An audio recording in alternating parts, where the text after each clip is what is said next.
Hi guys, Arthur here from Homeowner DIY. In this video, I'm going to be installing the rough-in portion for Riobel tub valve. Now, this is going to be a more complicated valve than the other ones I have done on the channel, but I'm hoping what I do here is going to help you to figure out depth, design, and anything else that you need to know to help make sure your install goes as smoothly as possible. So what we'll do now is look at our setup. Alright, so this is our setup. This is backing from the previous. You see the big notch. But what I've already done is I made a mark here. This will be the spout height. This will be the cartridge height. This will be the bottom of the center bar. That's going to have the wand on it. This here is the top of the bar, and then this will be the shower head height, just for simplicity. Anyways, the plan here will be that we agreed, me and the homeowner, to put this over here. Guys, keep in mind there's going to be a scutcheon, a big chrome plate. And in this case here, because what they want is they want to have glass here, like a sliding partition or a partition. Based on the drawing, it shows the thing way over here, but the chrome scutcheon may be too close, so I'm gonna move it over a little bit. Guys, like everything else, make sure that you think ahead before you go ahead and do anything. But with that in mind, what we'll do now is material and tools. Alright, so this is the material list for this job. So clear silicone, number 8 3-inch screws, 2-inch screws, 1-inch screws, 1.5-inch screws, pipe compound, also known as pipe dope, Teflon tape,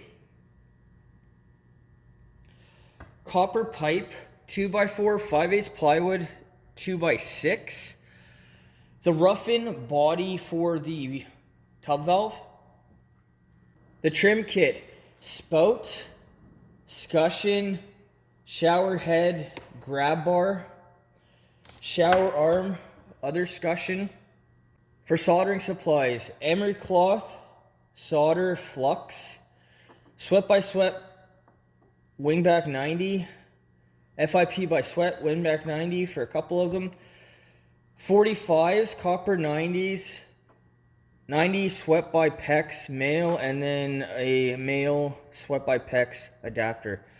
Guys, this is the material list for this job. We will go into more detail as I do the job. But with that in mind, what we'll do now is a tools list. Alright, this is the tools list for this job. So I have my finishing kit. I will need the mirror, Allen keys, fitting brushes. We'll see what else.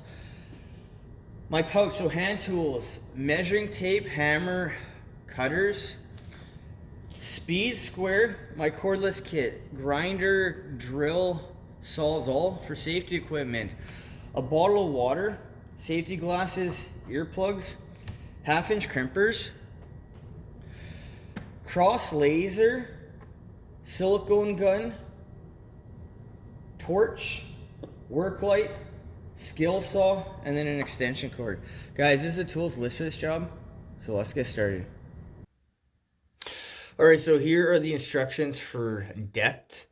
So it says max 1.25 inches. So looking at the actual body, which is this here, again we see maximum 1.25 inches. So this here is 1.25 inches.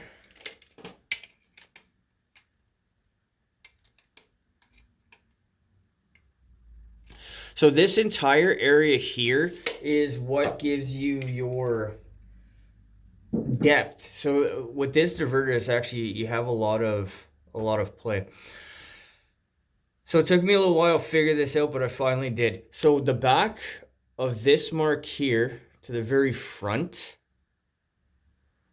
and this line here is finished wall. So it says 2 to 3.25 inches. Now, finished wall is going to be about 1 inch from the 2x4. 1/2 inch for drywall, and then mortar and tile will be roughly another 1/2 inch. So if you go 1 inch from here, that will give you your finished wall. So for finished wall, anywhere from here to here for this valve will be fine. This one actually gives you a whole ton of area. Now, the instructions weren't all that clear, but after watching endless videos on the way that this thing is done, I finally got this all figured out. All right, so now that you know how for this Riobel, this is a brand that I have not installed, I don't think, for a tub or shower valve. Anyway, so what we're going to do now is I'm going to show you a mock-up on how to go about figuring out where your backing is going to be. So for this here, you have a hole here, a hole here. This is going to be for your backing to screw this to the backing. And then here and here is going to be for a plate that will go on. Now, this one does have threads here and here. So guys, if you use the wrong holes, you can mangle the threads and then you're going to have a problem because this thing is not going to be installable with the trim anymore. Anyways, with that in mind, what we're going to do now is we're going to look at the mock-up I've made to figure out the depth for the backing. Alright, so here is my mock-up. So the very back is going to be 1.25 inches from the front of the stud, and that's going to put me roughly in the middle of the plastic depth gauge to make sure that I have most play allowable. Guys, always go in the middle, so if, in case something goes wrong, at least you have a little bit of play either or. But the plan here will be right at this mark here will be the front of the backing, so the 2x4 will come back here, and then this will put me right where I need to be. So that's one thing done. Now what we're going to do is we're going to look at the wand hose because a nipple needs to be installed, and I need to figure out the depth for that as well. Okay, so this is the fitting here for the wand hose. So I need to size a nipple that will go from this fitting here into our threaded wing back 90. Now this here, there's 3/4 inch of play. So once again, go dead smack in the middle. So my plan will be to go in behind the backing.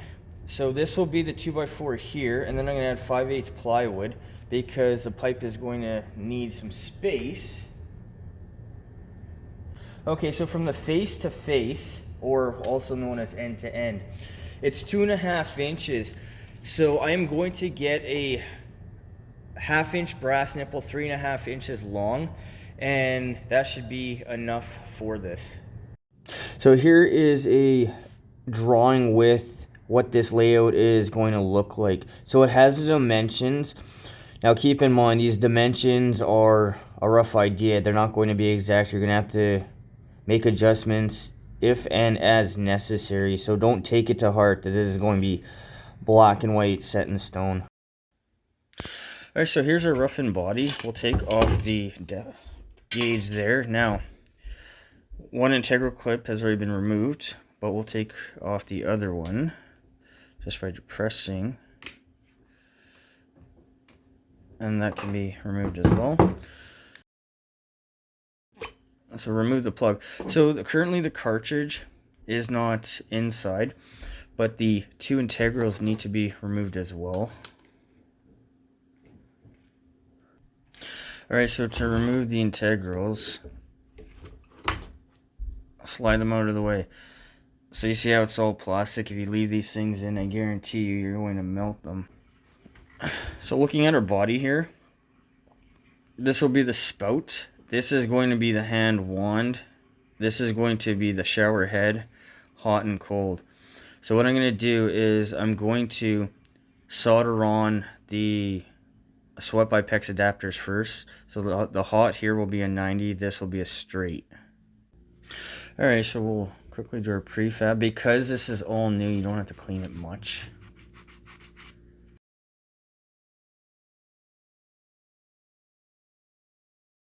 Alright, so we look at it like this. The hot has an H on this side just to make it simple for you guys. But with that in mind,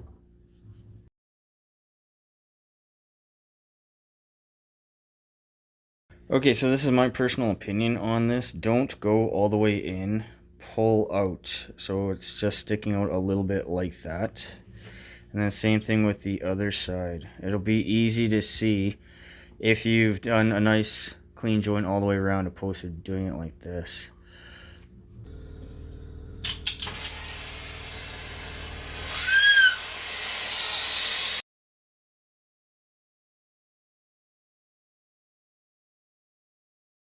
Alright, give the body a little bit of time to cool down, and then with a wet rag or piece of paper towel, wipe it down and get all the flux off it. The body is still quite hot. Anyways, both slid around on me a little bit. It wasn't the ideal setup to show you guys, but you guys can always just slide the thing out. Remember, this is all brand new. And then make sure that this is pointed downwards. It's a little bit off, but that's fine. You can always turn this as you need to. Like if the lines are coming up in a different area, you can always turn this back. I can always just heat this up and nudge it back a tiny bit. But maybe I will. Anyways, with that all done, what I'm going to do is start looking at putting in backing for all the parts for this diverter. Okay, so this is the height of the cartridge going off the tub because it is level.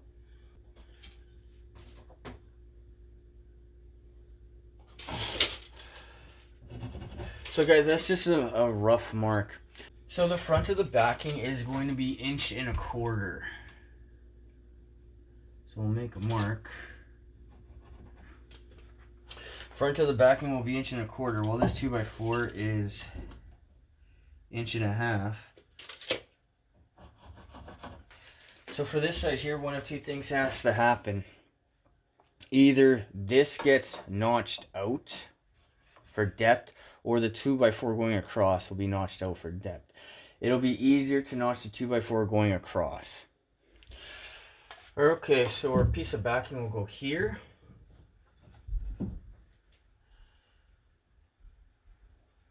And roughly right there is what I need to notch up to. So I need to notch out 1/4 inch. And that will give me the depth I need because of this here. Okay, so I have my mark there. I just want the very front of the backing to be at the mark.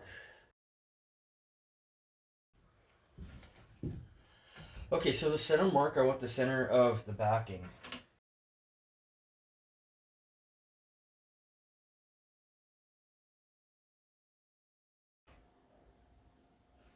So I forgot to actually put the level on it, but I'm still within reason. So I'm caught on the top of this, but it should be fine anyway. Okay, so from the line that the homeowner that we agreed to put it on, what I did is I took my level, I plumbed the level, I drew a vertical line. From this line here, I took the level, I drew a level line, a horizontal line. Now, one thing I've also learned over the years of doing thousands of diverters, put a line at the top so when you look down from the top, you'll be able to see it, because different manufacturers will have different styles, so it's not always easy to see. With that in mind, I'm going to grab a couple 2-inch screws and screw the body in.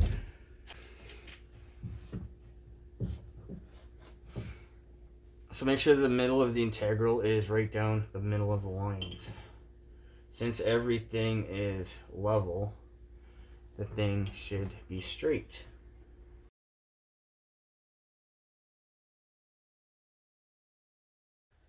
This is going to be the lower piece of backing for the vertical bar that has the hand one that'll slide up and down. So it's 17.25. So I'm going to cut a piece of 2x6 that'll span 17.25. It's going to be flush to the very front. So it's going to be flush to this on the inside. So what I'm going to do is I'm going to take a piece of plywood and then scab it across screw it in, and then I'll screw the backing to that, and then everything will line up. Because this is only a 2x4 wall, I can't put anything in behind because it's not going to fit. If it was a 2x6 wall, I would have put in a piece of 2x6 in behind and then screwed it all together like that.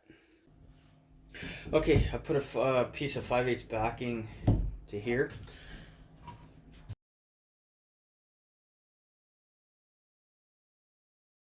In my opinion, use a 2x6 because even though you're only going to hit something small, I think it's only one screw anyway. A 2x6 will give you a lot more play than a 2x4.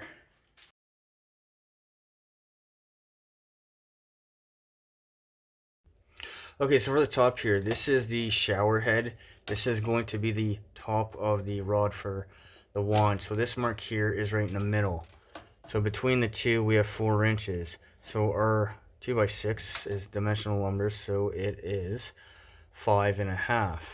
So 5.5 inches, we barely have enough for both. Now, the one thing with the shower head is because we have this grab bar here, and there's going to be a screw going through it. My plan is to put the wingback 90 on a 45 and go down into the body, which is off to the left anyway. If I have to, I will throw another piece of wood here, a 2x4, but we're going to see how this works out. Anyways, I'm going to do the same thing. I'm going to put my piece of plywood back over here. I will cut my piece of 2x6 and then we'll come back when this is ready to go. We'll take a look at it and see what it looks like. Okay, so I came to the conclusion that it's going to be too tight to use a 2x6, so I'll just double up a couple of 2x6s, so I'll put another one under here. Anyways, what I'm going to do is I'm going to take the cross laser and then I'm going to shoot a laser from the overflow at the bottom all the way up here, make a mark, and then drill a hole into this piece of backing for the shower head to come out.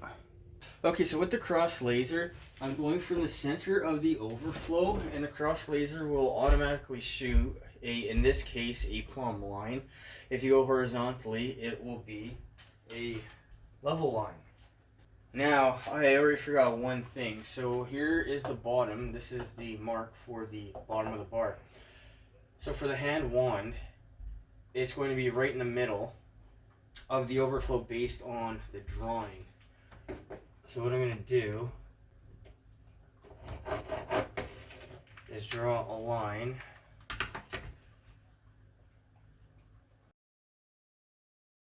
And then draw a line.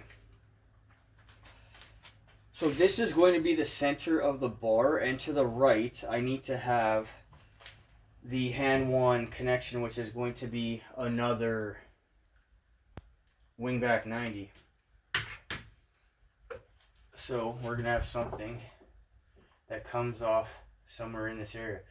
Now on the drawing it doesn't say how big the escutcheons are. I'm going to take an educated guess that it's probably around 3/4 to an inch. So from this middle here, an inch this way will be the end of the escutcheon, an inch the other way will be the end of the escutcheon, so it will be 2 inches in total. Alright, with this in mind, what I'm going to do is I need to make a mark for my wingback 90 for the wand hose. So at 2.5 inches,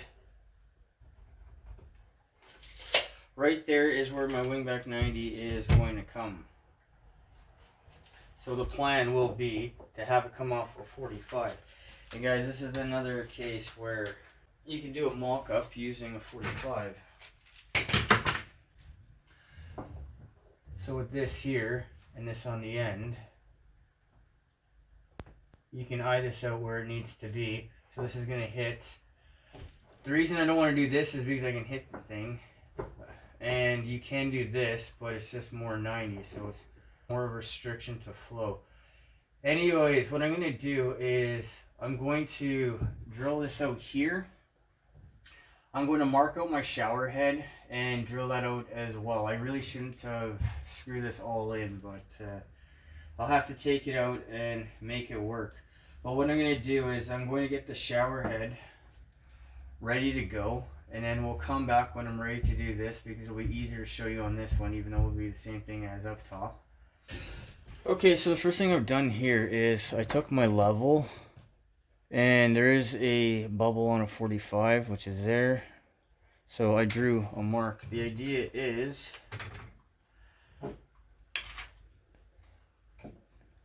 this will go here. So what I'm going to do is I got to solder this thing together. I think it's just going to fit. If it doesn't quite fit, this here can be nudged over to the right a little bit to make this work. But it looks like this is going to be tight, come off on a 45, and then the bar portion will be here. And then it'll go up to the top. Okay, so with an 1.8" drill bits, I'm going to drill the mark out. Alright, so on the back side, this is where the pipe's going to be. So if we draw a mark here, and over here, and then we take our piece of plywood. Alright, so I'll screw the piece of plywood in.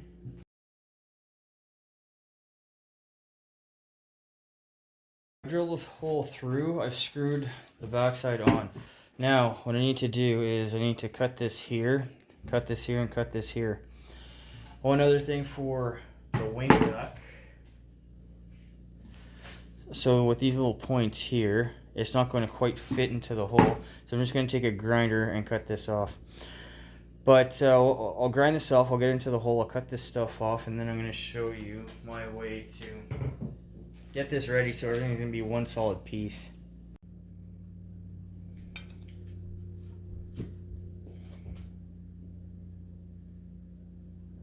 Okay, so now I need to cut the channel in the plywood.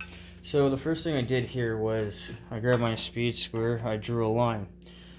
Now what I need to do is off the 45 in the middle is go into the center of the hole. So the pivot needs to line up on this.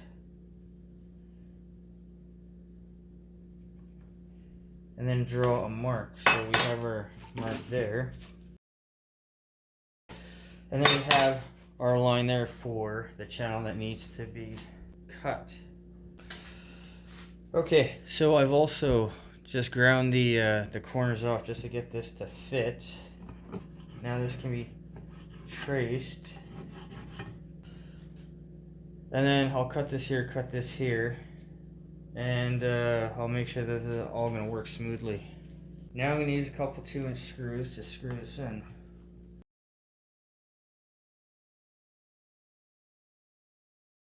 Alright, it took me a little while to get this all figured out. Unfortunately, the dimensions didn't quite work out the way I wanted it to. Anyways, I threw in a steel nipple just to make sure that the wing back is coming out straight out of the wall, and now I can solder this stuff in. Now, this screw is still loose, just for now. And then once this is soldered in, I can fly away on the rest of it. I think this here was the toughest part of this. But what I'm going to do is I'm going to go ahead and solder this in.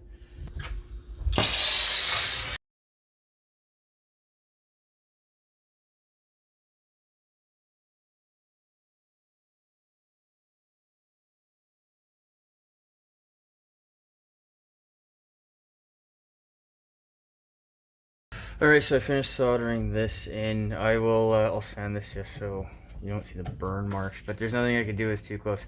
Anyways, what I'm going to do is I need to hit that there. So you see this row of holes coming down, and I think what I'm going to do is I'm going to come out, roll in behind, and then go all the way up.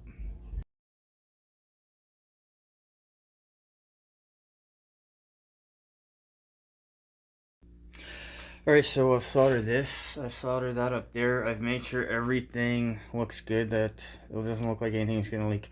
Guys, as I always say, check thoroughly before you turn water on, even though we're not at that point yet. Anyways, you can see, you're going to have to take a sledgehammer to this thing to get it to loosen off, and that's what we want. Anyway, so what I'm going to do is, where the laser is where the tub spout is going to be. So I've got my mark right there. So I'm gonna get this ready to go, and we'll figure out our last couple solder connections here. Okay, so our spout comes down. So I'm going to take my torpedo level, and then right in the middle I'm going to draw a line. That is our center line.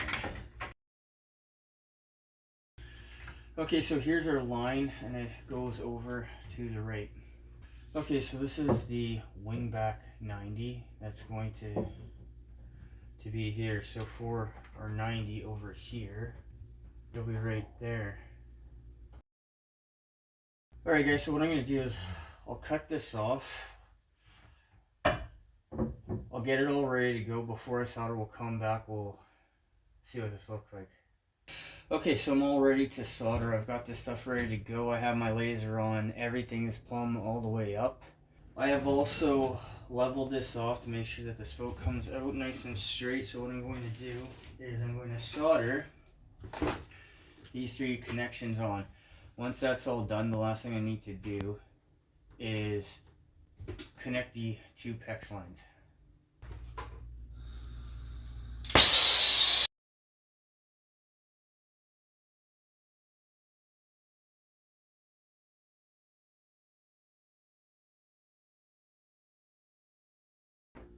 Okay, so I drilled a hole for the stud. What I need to do is shut off water, cut 90 that in, cut the cap off, and then crimp that onto the cold side. Alright, so this is our water main. We'll shut that off. And then I'm just going to open one faucet hot and cold to alleviate the pressure.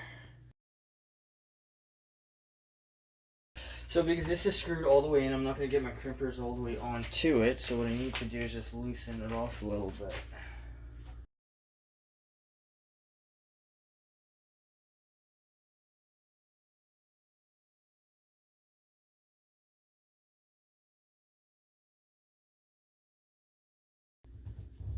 Okay, so the integrals can go back in. I'm going to put them in closed. Alright, with the integrals back in, I'm just going to open the main. And like usual, just let the house slowly fill up. It shouldn't take too long. Alright, so this is all done now. I had to throw in a block because this was actually a little bit short and I thought I went way too long on it. Otherwise, I threw a clip in there. This is pressurized right now. Both integrals are open. So the entire thing is pressurized. Thank God there's no leaks because I wouldn't be happy about it. But this is all done. This thing is solid. So that concludes the rough-in portion of this valve, this diverter. I'll come back and do the finishing the trim when the bathroom's ready to go. Guys, I forgot I mentioned I'm going to explain the measuring tape idea for depth. So if we put the measuring tape on the side, the measuring tape is roughly an inch. So the measuring tape is going to give you basically finish wall of where it is. So by holding your measuring tape out, this will give you a ½ inch of drywall, mortar than tile, which is roughly an inch, and that's the width of the measuring tape. So this is a very easy way to check your depth.